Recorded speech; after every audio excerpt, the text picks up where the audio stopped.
Hi everyone, welcome back to PrettyWell. Dr. Angela here with you. In this video, I'm going to focus on talking with you guys about COVID recovery and the journey. I'm going to tell you about my story. I'm going to tell you about many of the stories I've heard from patients, friends, colleagues, essentially what I have been learning along the way, both in my body and also listening to other people's stories. We have a couple other videos up that, Dr. Patty and I recorded for you guys in the beginning of COVID.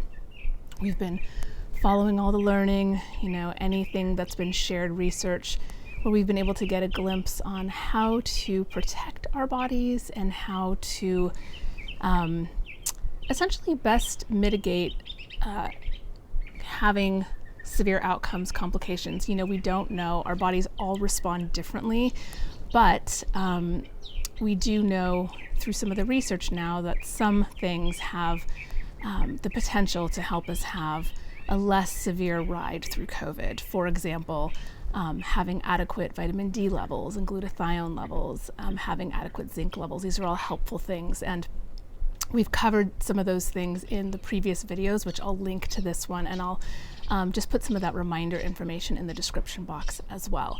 But this video is really going to kind of cover the many faces of COVID, because initially we really talked about COVID, so kind of February, March, when we were first really learning, paying attention to what was happening in Wuhan. We really thought of this more as, a respiratory focused virus. And clearly there is a lot of affinity for the lungs with COVID. Many people do get pneumonia. But I think what we have also really come to understand very deeply over the last few months is it is far more vast than just affecting our lung health. There's quite a bit of microvascular inflammation and or damage that can happen for some. There are a lot of symptoms that are all throughout the body that people are experiencing. I will share my story with you. I will share the things that have helped me recover best. And I'll put those in the description box as usual. And then I'm also going to put a link to a Facebook group, a patient of mine who is considered a long hauler. So those of us who maybe have had COVID, and even after, the 2-week period where most of us will have recovered in terms of no longer being thought to be contagious, but not all. Some people can be contagious past that period. It's really when we are no longer symptomatic. But, many of us, months down the line after having had COVID are still symptomatic in many ways. So really this is about kind of the aftermath of COVID, the kind of wrecking ball effect that this little virus has going through the various tissues in our body. It uses the ACE2 receptor, which is found all throughout our body. There's a lot of concentration in the nervous system, so there's a lot of nervous system symptoms that I'll talk about. I certainly experienced those. There are quite a few receptors in our heart, certainly in our blood vessels.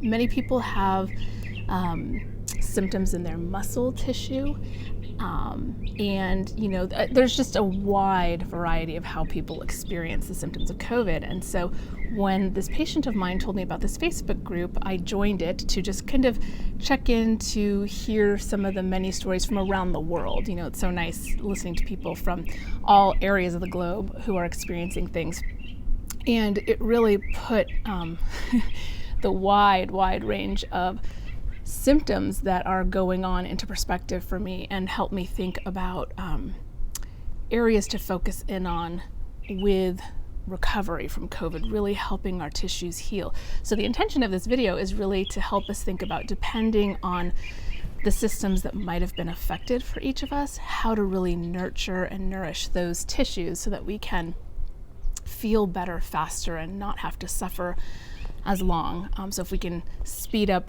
the nutrition and the nourishment of the areas that got damaged in our body, that got inflamed, that got upset, that we might have a shorter duration of suffering, hopefully. So my story is that it was back at the end of February, early period of March, I got sick with what felt like the flu.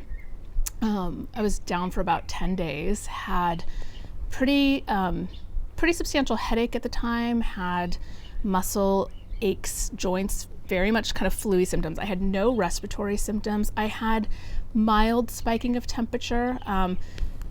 Wasn't enough to, feel like a, substantial fever, but I could tell I was running at a higher temperature than normal for myself. I could just feel my body temperature elevated. And I really had to rest in bed for the majority of those 10 days. So, normally I recover from colds and or flus pretty quickly. This one took me down pretty hard. But then, everything was fine. I did not test for COVID at the time because I didn't actually suspect COVID, because at the time we were talking about COVID so much as a respiratory focused illness, and I didn't have cough. I didn't have shortness of breath. I didn't have any of the classic COVID symptoms that were being talked about at the time. Fast forward, I had many symptoms that were just not usual for my body. Definitely had more of an awareness of the muscles in my chest over the next few months. Areas of just feeling like I was having kind of twitches in my muscles, muscle spasms, tightness in my chest. That was the main thing that I was noticing early on.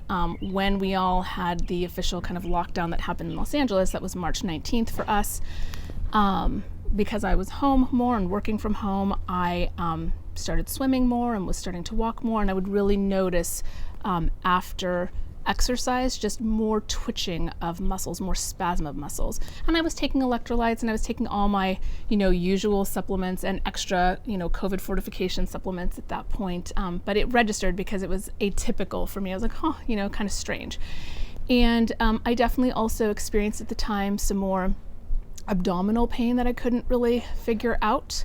I started, seeing my medical team and just having a bunch of testing done to try to, figure out where some of these symptoms were coming from. I couldn't quite put my finger on it, but just something felt off for my body. And the only thing at the time, that I was able to figure out for months was that I did test positive for some mold mycotoxins that were later discovered. We have a house situation that's being remedied. But so that was the kind of the early profile that I had. And then around June, I noticed even more the kind of muscle twitches and spasms were happening. I did notice that I also was really dealing with more of a feeling of anxiety, very heightened anxiety in my body, which there was a lot of stress for all of us. I just kind of chalked it up to it's really hard to hear all the distressing news in the world, that sort of thing. In July, mid to late July, I started noticing huge amounts of hair loss. I'd get out of the shower and just clumps, handfuls of hair. And that went on for almost 2 months. I lost about 50% of hair, and I have a lot of hair. And so, not everybody can tell. People who don't know me might not be able to tell, but very apparent to myself, and those who know me well can certainly tell that there's been a shift in the volume of my hair. I will link a video that Dr. Patty and I have done in the past on healthy hair loss, things to rule out. But the specific kind of hair loss that's associated and very common with many people who have had COVID is called telogen effluvium. And so I'll actually make a separate video focused on that kind of piggybacks and is a little bit more expanded than the last video that Dr. Patty and I did. But for now, I'll link that one here for those of you who want a head start on kind of stabilizing hair loss, working on hair growth, hair regrowth. It's very distressing. I know there's obviously worse symptoms to be thinking about with COVID, landing in the hospital, all those things, but very unnerving when your hair's falling out, especially when you're not necessarily having other symptoms of being sick and you can't really figure out what's going on. With telogen effluvium, you can have hair loss even 3 to 5 months after a severe stressor to the body, shock, illness, that kind of thing. So some people had COVID, months prior, got over it, didn't realize, and then start having extreme hair loss and shedding. In August, I started to experience very violent chest palpitations, arrhythmias, very rapid fluctuations in my vitals, huge swings in my blood pressure. I'd be 88 over 55 one night, and then the next day I'd be at 180 over 110. I mean, just vitals that I had never experienced in my life. I've always been pretty healthy. No cardiovascular issues that I've ever been aware of. Other than, maybe 20 years ago, mild PVCs from excessive caffeine or not sleeping, something like that, in terms of heart rhythm, but nothing else significant. I've never had fluctuations in my vitals that way. So I did have the fortune of having a doctor order an event monitor for me. And so I was later able to have a look at the data of what my heart was doing at the time. But my heart rate, was all over the place. And it was actually quite nice to actually have it recorded because, there's a part of me that just checks in and you're like, am I over exaggerating? I mean, I would check, a pulse oximeter I had that would check my pulse as well as oxygen saturation. I would check my vitals with a blood pressure cuff, but it's sporadic here and there and you catch windows, but you're feeling, these dramatic shifts in your body and just wondering, what is happening? So my event monitor showed a heartbeat range. My pulse rate was a low of 44, a high of 250 over a 1 week period. So, huge fluctuations. In terms of what was happening with my heart rate.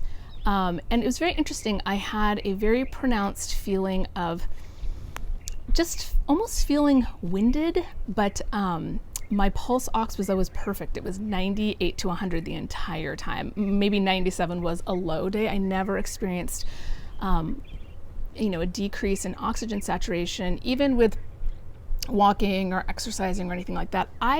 There were only a few days where I felt, an inability or a place of feeling like, I don't know if I should be exercising. And actually what happened for me was I ended up getting tested randomly for COVID.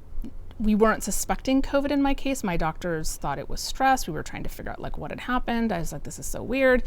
All of my blood tests were normal, everything. I did so much work. The only thing that showed abnormal were my electrolytes were off repeatedly. So my sodium, potassium were on the low end of normal. My phosphate level was very low. And there's no reason other than the virus and that I eat plenty of foods that are very rich in all of those minerals. So I actually took a COVID nasal swab test as a travel requirement, a mandatory travel requirement, not suspecting at all that I had COVID because I didn't have any, respiratory symptoms going on. The only thing I was having was a wackadoodle, heart rate all over the place, some arrhythmia, and, this kind of up and down in my vitals. So really dysautonomia types of symptoms, which I've never experienced before. And I was actually just discussing with my doctor at that time about, putting our heads together and maybe thinking about COVID antibodies because I knew I wasn't acutely ill with any kind of myalgias or any kind of fever or, anything that would be classic CDC COVID symptoms at the time, but I was having all these interesting cardiac symptoms. So on August 25th, I was getting ready to leave the country and I tested positive via my nasal swab test. And so it was very shocking. I did quarantine for, 2 weeks at that point and then continued to get more workup. I had, by coincidence, because the heart symptoms had started at the beginning of August for me, I'd already had the event monitor order in place, and so all of that was being recorded during the time. I've had an echocardiogram since. The structure of my heart is fine, but I've been reading many accounts of other people around the world who had, maybe a month or 2 months or 3 months of very destabilized, wild ride vitals in terms of blood pressure, heart rate, arrhythmias. I did also have on my event monitor, I was mostly sinus tachycardia, but I also did have some supraventricular tachycardia and ventricular tachycardia happening during that week. Thankfully, we're now in October and most all of my symptoms have really settled down in terms of the cardiac stuff. I still feel like I'm easily triggered, and so I kind of pay attention if my heart rate goes up. So I'm going to tell you what I did for the symptoms that I experienced, and I'm going to also make a separate little video, like I said, on hair loss specific to COVID and palpitations / vital irregularity specific to COVID, so people can have a quick and dirty if they don't want to listen to this whole story, but I'll also put the information in the description box here as well. So for me, when I was looking at, the constellation of symptoms I was experiencing, I was really thinking about calming down any inflammation in my blood vessels. But by the way, my tests, my SED rate, my CRP, everything has been normal. So there's been nothing that's showed frank inflammation in my body, but just taking the direction of really increasing antioxidants, working on mitochondrial health, and working on soothing inflammation. So, kind of earlier on in the COVID kind of preparedness, certainly I had focused on a lot of antioxidants, but I also focused on a lot of immune support.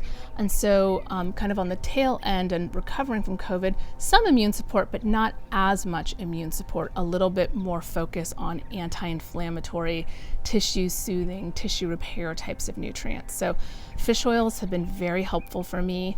I have done high dose CoQ10 twice a day because I had so much cardiac focused stuff, and the CoQ10 really helped kind of calm my heart rhythm down. I did quite a bit of taurine for a period of time when my blood pressure was high. I did arginine, and then once my blood pressure came down, I stopped because I was actually feeling too low of blood pressure afterwards with the arginine for myself.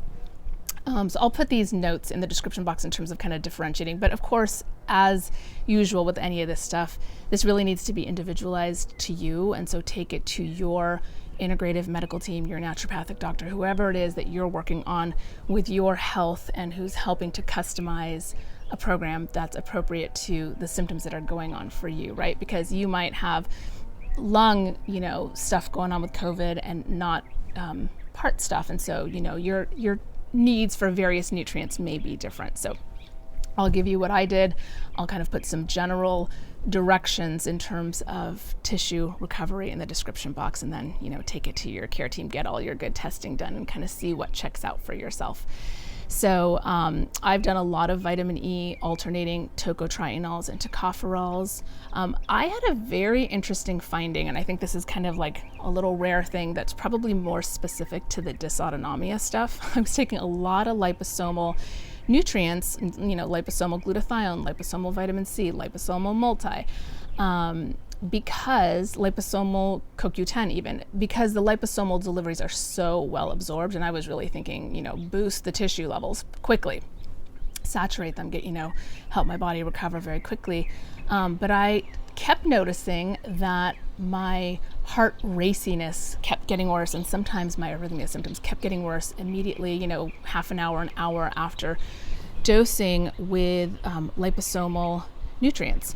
And so every time, something like that happens, I get like a little hunch to do a PubMed search, just try to figure out if there's any data there. And I found an animal study that showed high concentrations of phospholipids are sometimes associated with arrhythmias in animal studies. And so, what dawned on me is that, phosphatidylcholine, which is very, very good for our cognitive health and neuronal health, it's in every single liposomal delivery formula I've ever looked at, but that I was thinking that perhaps it was having a stimulating effect on my nervous system, because for me, more than inflammation, it's really been feeling like my nervous system got stuck in like a really sympathetic, dominant phase of my, autonomic nervous system regulation. Just, it's kind of like fire alarms, fire bells going off in my nervous system. And so all the places in our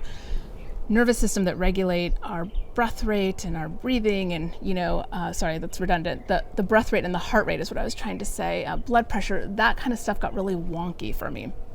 So I personally chose to cut out the liposomal deliveries. They're very helpful for most people, and most people do not experience symptoms. But just in case you're one of those people who've had, funky heart rhythm happening, just pay attention to see if high dosing of any liposomal formulas might be triggering you. I also noticed it with high dose krill oil for myself, and it also is very high in phospholipids. So just an aside, most people, I'm sure 99% of the world out there does great with liposomal delivery of nutrients, but just in case, it was something I figured out in my own body.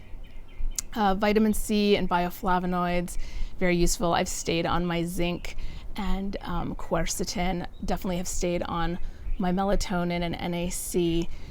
And I have definitely been, substantially better and better. For the heart rhythm, magnesium was helpful, although at first magnesium was really triggering for me. I had to put some more taurine in first, and then also a little bit more potassium. And then finally I was able to handle more oral magnesium at night. And so, sometimes things get a little wonky with our electrolyte balance, and taurine can really be helpful for that. And, I definitely encourage us all to, as we're recovering, there are nutrient panels. We've talked about them in some of the past videos, like the Metabolomics or the SpectraCell, various companies out there that do great nutrient testing to just kind of take a peek at where our bodies might have taken a beating more. Maybe we need more B vitamins, lots of good angles to think about supporting our tissues. Just want to kind of, share a little bit more about other symptoms I've come across listening to patients and, reading some of these Facebook accounts. A lot of people are having deep fatigue and a lot of muscle aching pain, and then definitely the spasm stuff that I had mentioned in myself. So for the fatigue, we may want to think about things like carnitine and NAD, also definitely more B vitamins for helping with the fatigue. A lot of people are still mentioning headaches. A lot of people are mentioning brain fog. So, I'll kind of put in the description box the sections on supporting neurology versus supporting inflammation, supporting just connective tissue repair in the body. But I do believe that we can really accelerate our healing rate and decrease our suffering by giving the body a little bit more nutrition. I know it's really helped me. Diet's really key, making sure you're eating a really clean diet.